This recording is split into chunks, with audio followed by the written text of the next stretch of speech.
जय हिंद दोस्तों। मैं गुरदेश कुमार आपके अपने कैरियर गुरु कोचिंग सेंटर के परिवार में स्वागत करता हूं। दोस्तों, आज हम बात करेंगे मोहम्मद गौरी के बारे में, दिल्ली सल्तनत के बारे में बात करेंगे। ध्यान देना आपको, मोहम्मद गौरी ने भारत पर जो शासन किया 1175 ईस्वी से लेके 1206 ईस्वी। मोहम्मद गौरी ने भारत पर पहली बार आक्रमण किया था 1175 ईस्वी में मुल्तान और करमाथी मुसलमानों पर।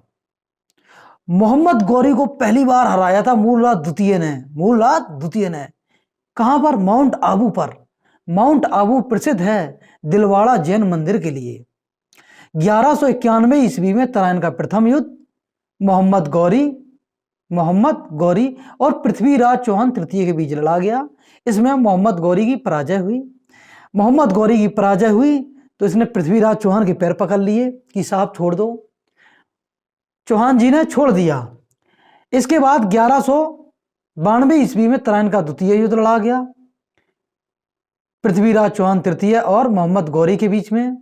मोहम्मद गौरी ने पृथ्वीराज चौहान को पराजित कर दिया। पराजित इसलिए हो गए कि जयचंद ने मोहम्मद गौरी की मदद की थी।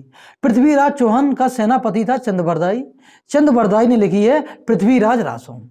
यहां तक हम चर्चा कर चुके हैं अगली क्लास में। आज हम बात करेंगे 1192 से लेके। तो ध्यान देना, यहां पे मोहम्मद गौरी की बात चल रही है। मोहम्मद गौरी ने शासन किया है 1175 से लेके 1206 ईस्वी। 1192 ईस्वी में ख्वाजा मोइनुद्दीन चिश्ती ने अजमेर में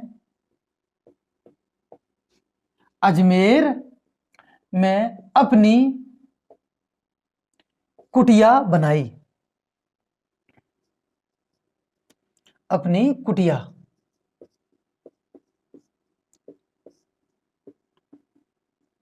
ध्यान देना मेरे प्यारे बच्चों, जो मोइनुद्दीन चिश्ती थे इन्होंने अपनी कुटिया कहां बनाई? अजमेर में। यह एक सूफी संत थे। क्या थे? सूफी संत। तो पूछा जाएगा सूफी संत की स्थापना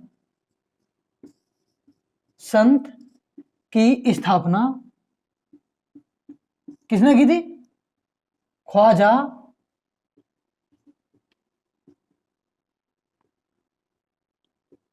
मोइनुद्दीन चिश्ती ने। वर्तमान में आपको पता होगा अजमेर शरीफ इसी बोलते हैं। 1194 ईस्वी में चंदावर का युद्ध लड़ा गया। 1194 ईस्वी में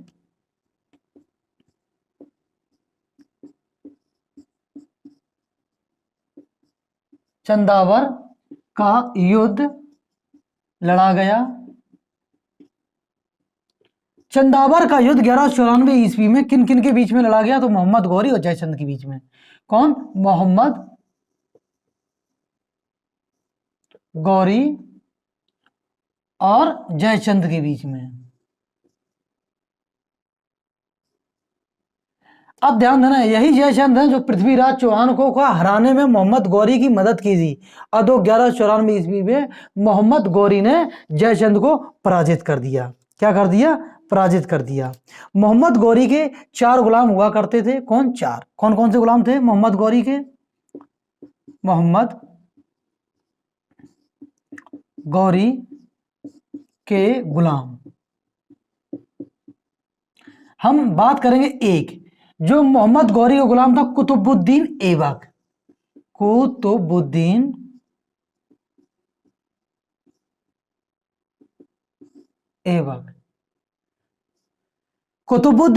जो मोहम्मद गौरी का गुलाम भी था, यह एक सेनापति भी था। इसका सेनापति और यह दामाद भी था।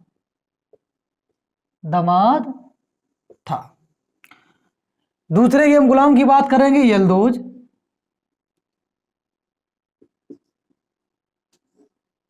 तीसरे की अगर हम बात करें, तीसरे गुलाम की, कुबचा। 4 नंबर पे जो है बख्तियार खिलजी।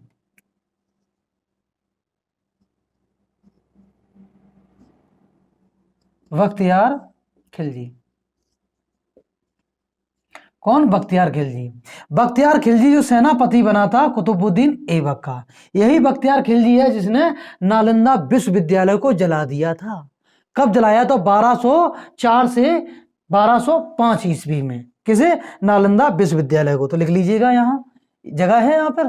चलो यहां पर लिखते हैं। बख्तियार खिलजी ने, बख्तियार खिलजी ने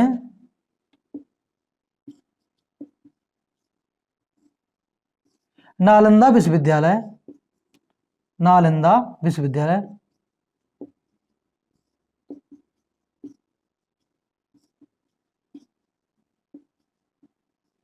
1204 ईस्वी से 1205 ईस्वी जला दिया था। ध्यान देना, 1204 ईस्वी से लेके 1205 ईस्वी में नालंदा विश्वविद्यालय बख्तियार खिलजी ने जला दिया था। अब पूछा जाएगा नालंदा विश्वविद्यालय को बनाया किसने था? नालंदा विश्वविद्यालय को कुमारगुप्त ने बनाया था। किसने? कुमारगुप्त ने। कुमारगुप्त जो था गुप्त वंश का शासक था। कब बनाया था यह भी पूछ लिया जाएगा। तो लिखिए आप सभी, नालंदा विश्वविद्यालय को, नालंदा विश्वविद्यालय को कुमारगुप्त ने 413 ईस्वी में बनवाया था। नालंदा विश्वविद्यालय, नालंदा विश्वविद्यालय को कुमारगुप्त ने 413 ईस्वी में बनवाया था। नालंदा विश्वविद्यालय को बनवाने वाला शासक कौन? कुमारगुप्त। कुमारगुप्त गुप्त वंश का शासक था। मेरे प्यारे बच्चों, अब समझो, नालंदा विश्वविद्यालय तो हो गया। अब बात करें नालंदा विश्वविद्यालय की। नालंदा विश्वविद्यालय 2016 में विश्व धरोहर स्थल में शामिल किया गया।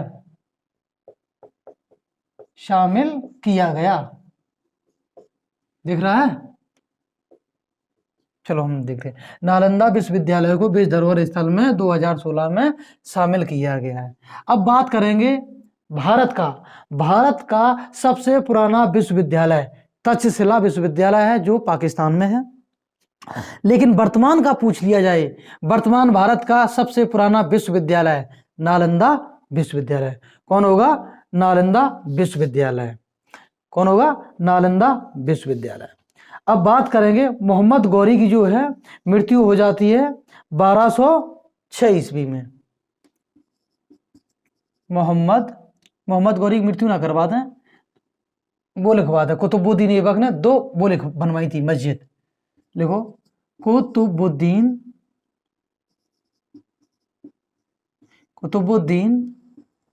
ऐबक ने 2 मस्जिद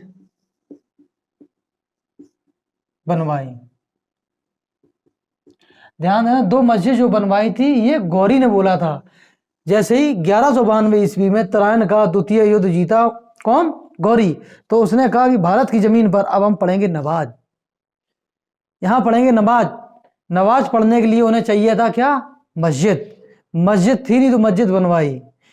तो एक 2.5 दिन का झोपड़ा वो बनवाई। क्या एक संस्कृत विश्वविद्यालय बोला जाता है, या सरस्वती माँ का मंदिर, उसे तुड़वा दिया, मूर्ति छिलवा दी, बनवा दिया 2.5 दिन का झोपड़ा। लिखिए, अलाउद्दीन खिलजी ने, कुतुबुद्दीन ऐबक ने कुब्बत उल इस्लाम मस्जिद, कुब्बत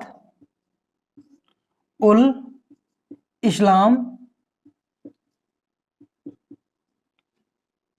इस्लाम मस्जिद कुब्बत उल, गलत लिख रहे हैं हम,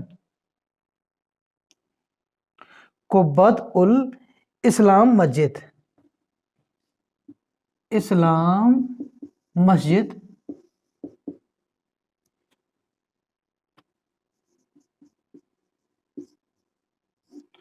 बनवाई, कब बनवाई थी ये? कुब्बत उल इस्लाम मस्जिद। बताइए मेरे प्यारे बच्चों, आप सभी कमेंट करके बताएंगे कुब्बत उल इस्लाम मस्जिद कब बनवाई है? कुब्बत उल इस्लाम मस्जिद जी। और इन्होंने एक कौन बनाई है? 2.5 दिन का झोपड़ा। कुब्बत उल इस्लाम मस्जिद बनवाई थी 1194 ईस्वी में। कब? 1194 में। देखो 2.5 दिन का, 2.5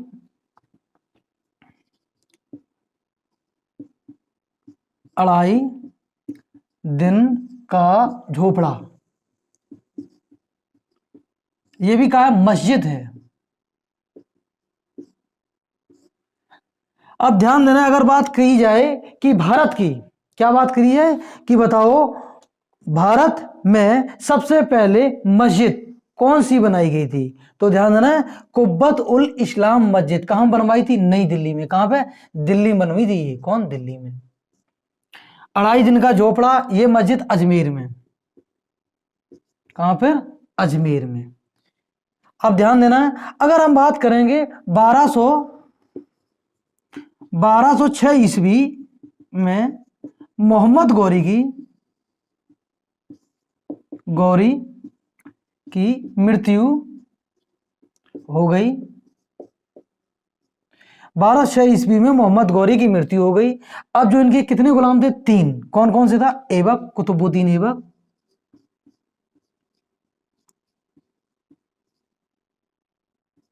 कुतुबुद्दीन ऐबक, एक तो ये हो गया, दूसरा हो गया यलदौज, तीसरा हो गया कुबचा, बख्तियार खिलजी को छोड़कर। तो कुतुबुद्दीन ऐबक को जो शासन मिला, कहां का मिला था? दिल्ली का। कुतुबुद्दीन ऐबक को जो शासन मिला, कहां का मिला? दिल्ली का। यलदौज को मिला है गजनी का, इसे मिला है गजनी, इसे मिला है दिल्ली। और जो कुबचा था उसे मिला है काबुल और कंधार, काबुल और कंधार, काबुल और कंधार। एक मिनट देखते हैं मेरे प्यारे बच्चों, साफ दिख रहा है कि नहीं दिख रहा है? हो सकता है कुछ हमने नीचे लिख दिया है। दिख रहा है, बिल्कुल बात है ये। तो ध्यान देना है, 1206 ईस्वी में मोहम्मद गौरी की मृत्यु हो जाती है। और ये अपने जो गुलाम थे मोहम्मद गौरी के 4, कुतुबुद्दीन ऐबक मोहम्मद गौरी का गुलाम, सेनापति और दमान था। और जो यलदौज था ये भी गुलाम था, कुबचा था और बख्तियार खिलजी। तो कुतुबुद्दीन ऐबक को भारत का शासन मिला, यलदौज को गजनी का, कुबचा को कंधार और काबुल और कंधार को। जो बख्तियार खिलजी था यह बना था सेनापति, किसका? कुतुबुद्दीन ऐबक का। बख्तियार खिलजी ने एक वंश का अगर अंत किया था, सुन वंश। किस वंश का अंत किया था? ध्यान देना मेरे प्यारे बच्चों, कुतुबुद्दीन ऐबक ने सैन वंश का अंत किया था, सॉरी सैन वंश का। अब बात करते हैं, ना ना ना ना ना, बख्तियार खिलजी ने किया था, सॉरी बख्तियार खिलजी ने सैन वंश का अंत किया था। अब मेरे प्यारे बच्चों, मोहम्मद गौरी के बाद जो भारत पे शासन किया है, किसने किया है? कुतुबुद्दीन ऐबक ने। तो यहां से जो ऐबक है, ऐबक का शासन होता है दिल्ली सल्तनत से प्रारंभ, दिल्ली सल्तनत। दिल्ली सल्तनत 1206 ईस्वी से लेके 1526 ईस्वी तक चला। कौन? इसका समय रहा दिल्ली सल्तनत का।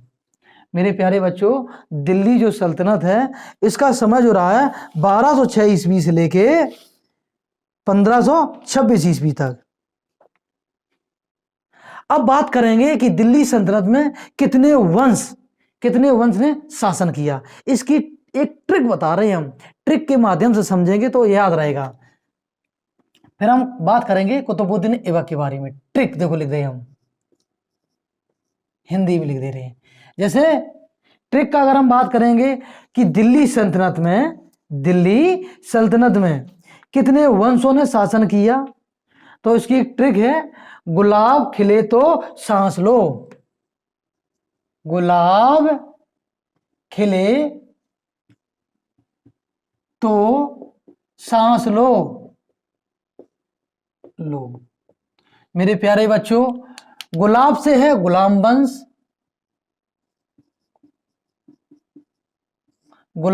वंश, खिले से है खिलजी वंश,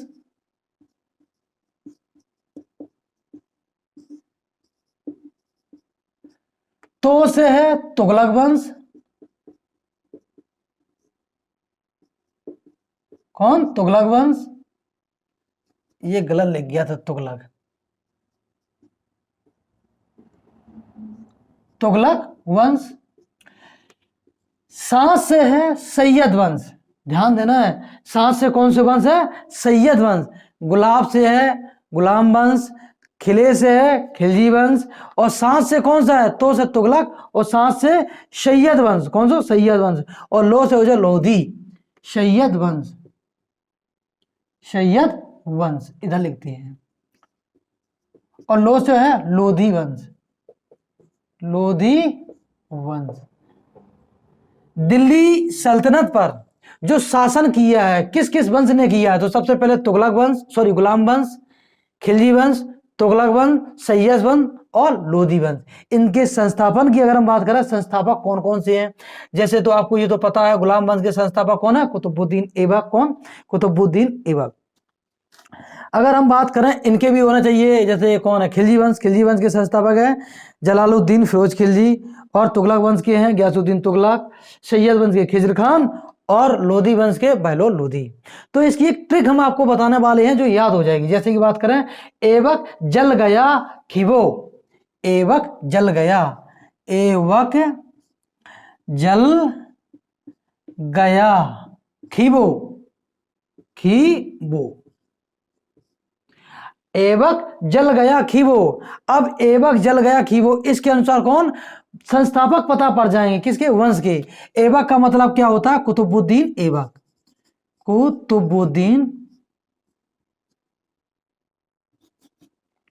कुतुबुद्दीन ऐबक कौन है? कुतुबुद्दीन ऐबक।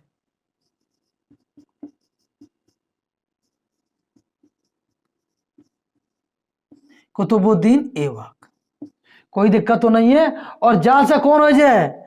जलालुद्दीन फिरोज खिलजी, जलालुद्दीन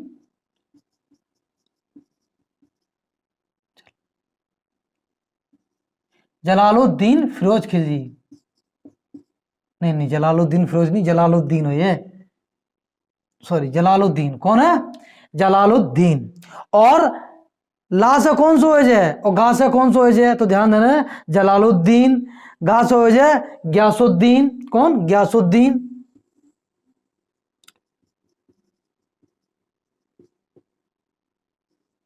गयासुद्दीन। और बात करेंगे गयासुद्दीन के बाद, एक का नाम है गयासुद्दीन, हाँ। खीबो से हो जाए खिज्र खान, और वो से हो जाए बहलोल, इससे कहा जाए खिज्र खान, और वो से कौन हो जाए? बहलोल।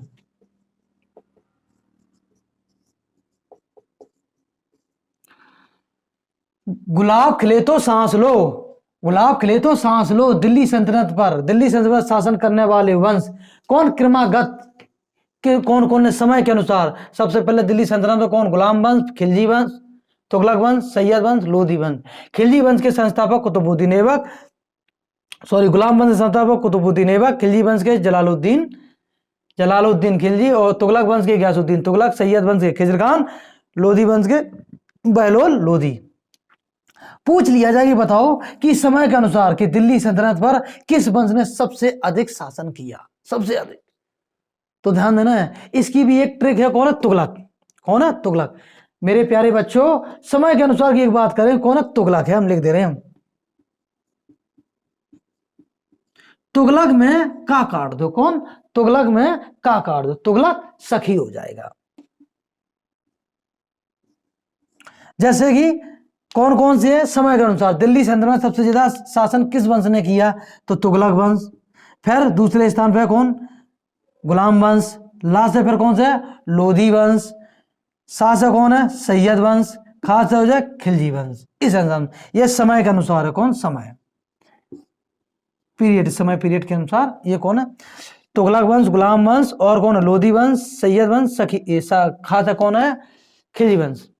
मेरे प्यारे बच्चों, इसे आप ध्यान से लिखेंगे, इसकी एक स्क्रीनशॉट ले लें आप सभी।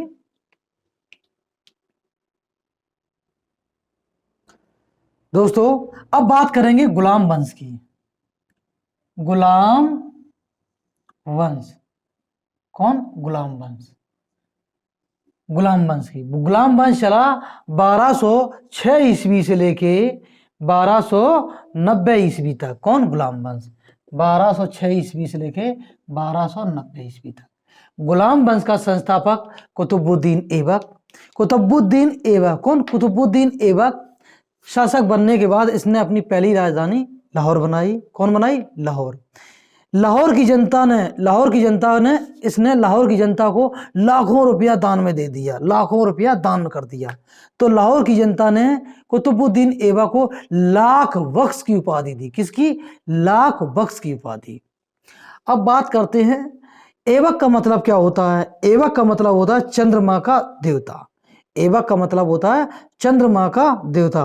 और बात करेंगे ऐबक ने, कौन, कुतुबुद्दीन ऐबक ने उपाधि जो धारण करी थी सिपाह सलार की। किसकी, सिपाह सलार की। बात करते हैं गुलाम वंश का संस्थापक कुतुबुद्दीन ऐबक।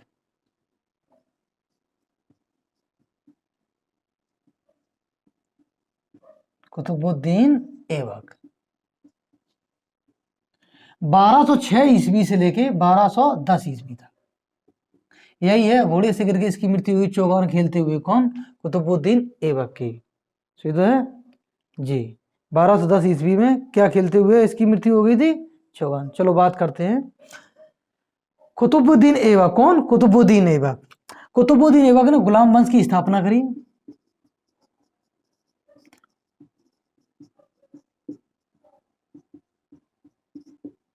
गुलाम वंश की स्थापना की। गुलाम वंश को अन्य नामों से जाना जाता है। कौन कौन से, मामलूक वंश, इलवारी वंश। ध्यान देना है, मामलूक वंश, गुलाम वंश को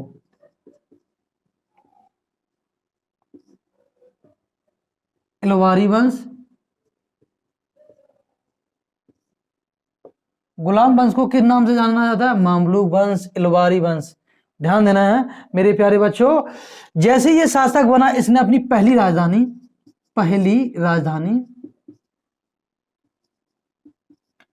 राजधानी किसे बनाया, लाहौर। पहली राजधानी इसने अपनी लाहौर बनाई, और लाहौर की जनता को इसने लाखों रुपया दान दिया। लाहौर की जनता को लाखों रुपए दान में दिए, जिससे लाहौर की जनता ने खुश होकर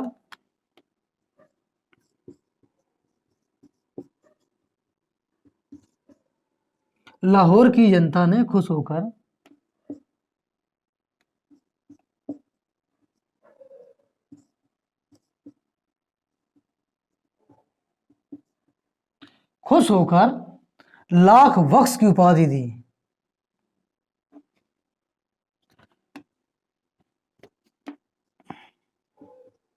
खुश होकर लाख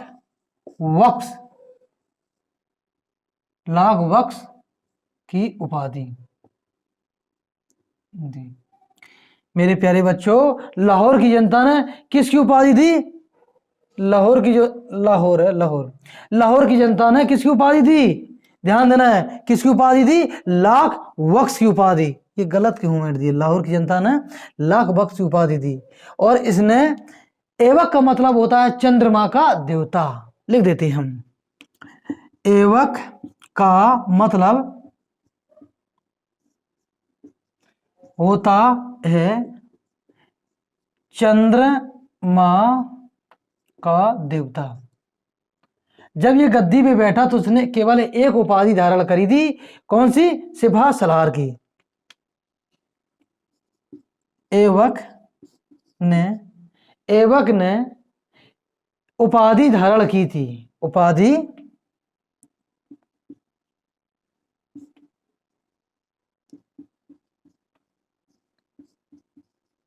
किसी की? सिपा सलार की। किसकी की है? सिपा सलार की। अरे भाई रे भाई, मार्कर आज काम नहीं कर रहा सही से।